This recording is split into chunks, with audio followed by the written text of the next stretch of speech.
And who do we have with us today? Lisa, Miss Lisa. Tell us about yourself, Miss Lisa. I'm 61 years old and I live in a shelter. I come from a home of 10 children. And I'm going through a little something now. Every week I go and see if I can try to get housing. So I would say I'm going through a little something now. The reason I'm in a shelter because I walked out on my boyfriend, which was fighting, and he was very abusive. So I live in a shelter 6 to 6 in the morning. They let us out at 6, and I go back at 7, not 6. And have 4 children. They're all grown. They does not live here. They live in Minnesota. So I have 5 grandchildren, and How did you grow up, Miss Lisa? Tell us, take us back to how you grew up. I graduated from 12th grade.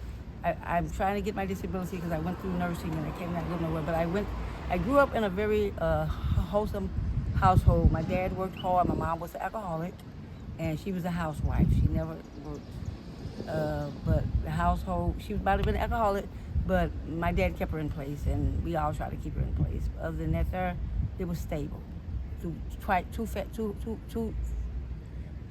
Two-parent household. Two-parent household. What did you learn from both your parents growing up that you still carry with you to this day, Miss Lisa? Don't steal. Tell the truth, that'll set you free.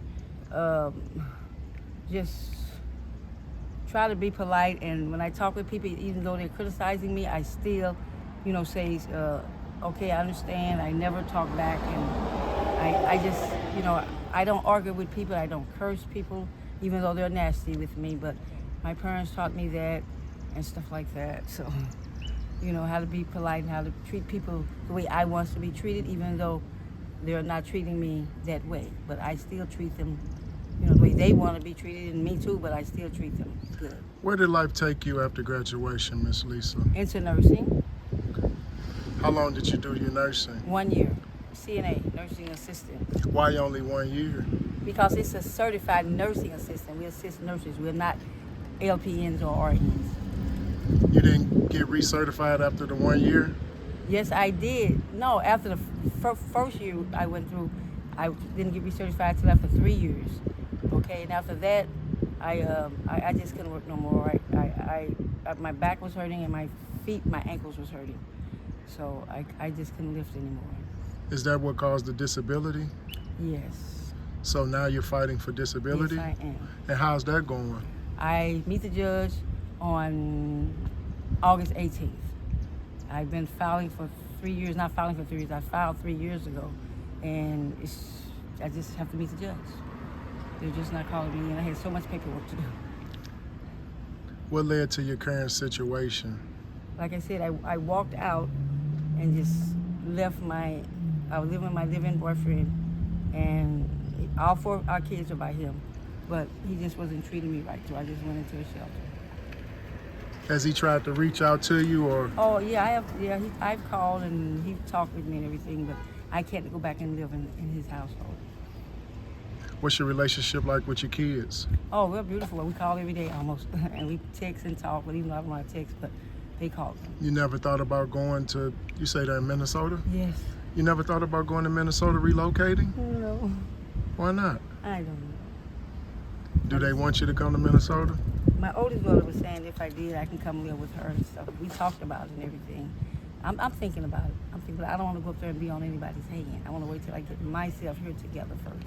I don't think that you would be on anybody's hand. I think that they would do the best to make sure that you're in a better situation, being that they're your kids and your grandkids. I think they want the best for you, and I don't think you should not even consider going up there and seeing what that is. I mean, change of environment, change of climate. It's just, It makes a difference. I mean, you've been here your whole life, so it's like, it might be worth a try if you were leaning that way. I'm gonna keep that in thought because I do appreciate people pray with me on the street. They talk good from their heart, saying they were in the position I was in, and I appreciate all that. So I appreciate everything and what you just said to me because it does touch you. It's a different thought that can go into my head.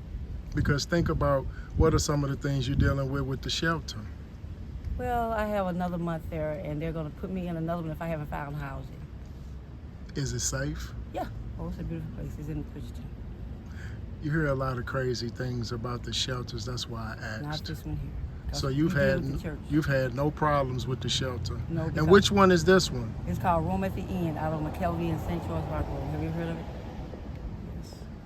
People treat you fair. Yes, they have everything we need there. Everything. And the churches deal with us and everything. They feed us. And they're just good.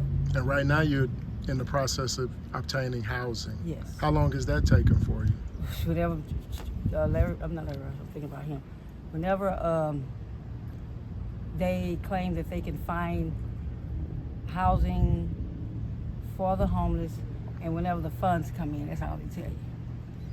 What advice would you give a young lady who's thinking about coming out on the streets to get away from everything? First, you have to think about it. Don't let no one tell you, but when you're ready, yourself, your heart has to do it.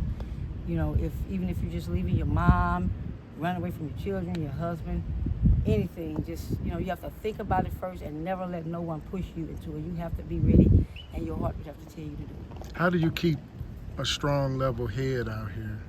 Well, I have my Bible under my pillow.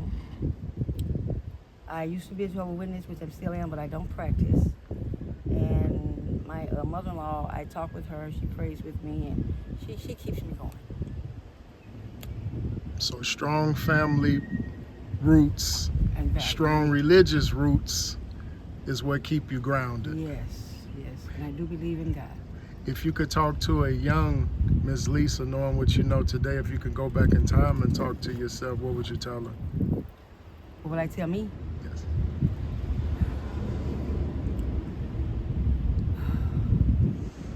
First of all, the situation that I did get out of, I should have picked up on the signs.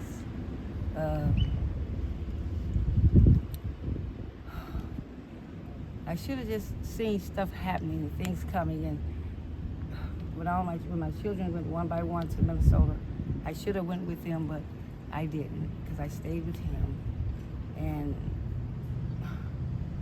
that's about all I can say.